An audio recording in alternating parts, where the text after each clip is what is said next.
Hi, I'm Dr. Diane. I'm here to make my final predictions for our 5 couples from Love Island 2022. Welcome to Reality TV Therapy with me, Dr. Diane. Welcome back. I'm Dr. Diane, a licensed psychologist and relationship expert. I'm also a media psychologist, and I analyze popular dating shows like Love Island because there's so many lessons that we can learn. I like to take a look at these couples from a very specific perspective, and that is one of the lens of attachment theory. I'll explain more. But why I follow reality dating shows is because I believe that it's a bit of a reality check, shall we say, where you have to look in the mirror, and it's so hard to see ourselves accurately in dating and in our relationships that it's easier to look at other people and other couples, and Love Island does not disappoint because there is just so much juicy content here. It's going to be hard for me to narrow it down. But what can you expect in this video? In this video, I want to talk about our 5 couples and go over in backwards order who I think is most likely to make it on the outside. Our 5 couples: Gemma and Luca, Dami and India, Davide and Ekansu, Tasha and Andrew, Paige and Adam. Not in that order. I will go over which of the couples and who the individuals are and who they are as a couple. So I'm not here to cut anyone down. I'm not here to make assumptions, but I am here to educate. I'm here to educate and entertain a little bit because as a couples therapist, what am I looking for? Well, I'm not here to report on who's most likable in the public, but really which couple is most compatible. And the theory that I use to look at the individuals and then at the couples is something called attachment theory. Have you heard of it? Let me know in the comments below if you have or you haven't. But attachment theory is one of the only theory you will ever need to get good at analyzing other people's relational styles. And once you know someone's attachment style, I promise you, you can't unsee it. But attachment theory itself has been around since the 1950s, developed by Dr. John Bowlby, and it is one of the most well-researched theories. Dr. Bowlby said that you develop your attachment style as an infant, like my baby, and it's from cradle to grave, meaning that you have this consistent attachment style, unless, of course, you work on yourself. And the goal in attachment theory is to move from being insecure to more secure. Now, what we think of is that love is not one size fits all. And you can see that on Love Island too, because not everyone loves the same.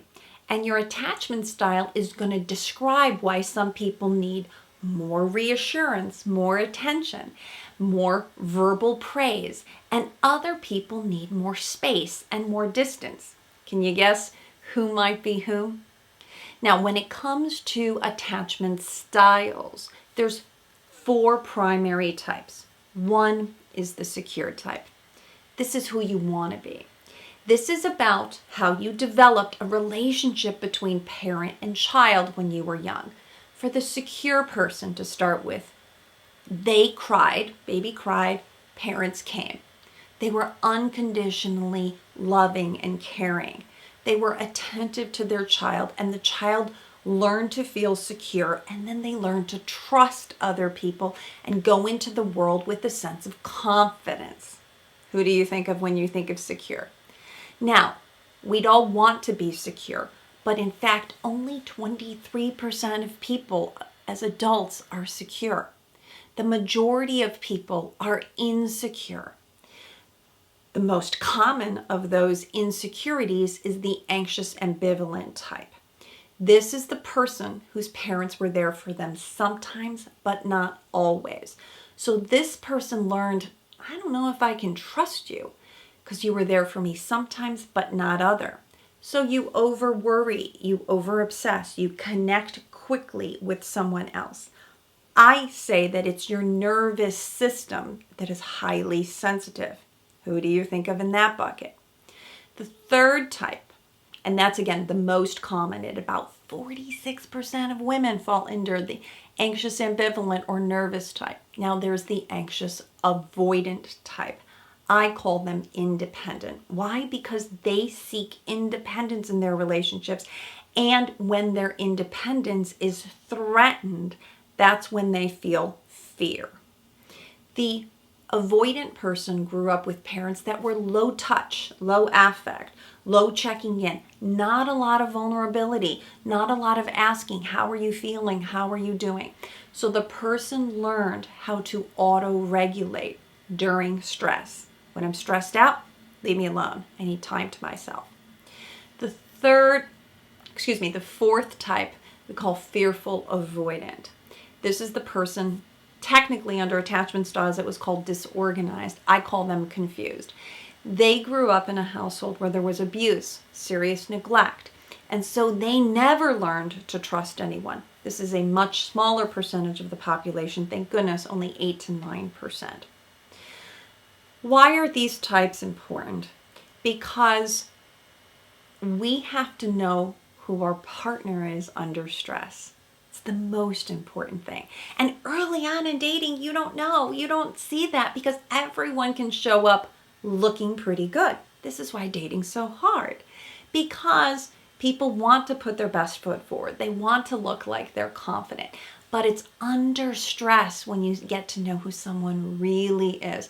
And this is why the couples remember as they're evolving, and the stress is that this is a competition. We cannot forget that you start to see who people really are. What I say, we're all like tea. You don't know somebody's flavor. You don't know who they really are until you put them in hot water. And the stress is the hot water. Because otherwise, people don't walk around always in their attachment style. It's only during these times. Now, something else I want you to consider as you're watching shows like this, Love Island, The Bachelorette, other shows that I follow, is something called state trait theory. There's the environment, the envelope for which things are happening. And of course, these shows are highly edited.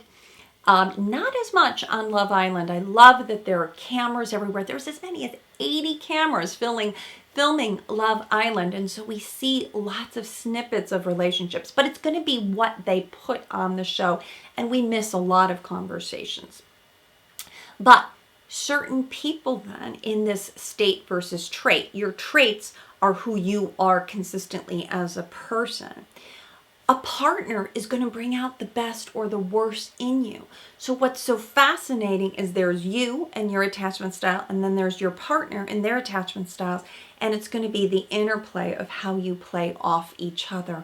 Why some people are good complementary partners and others can really wind each other up.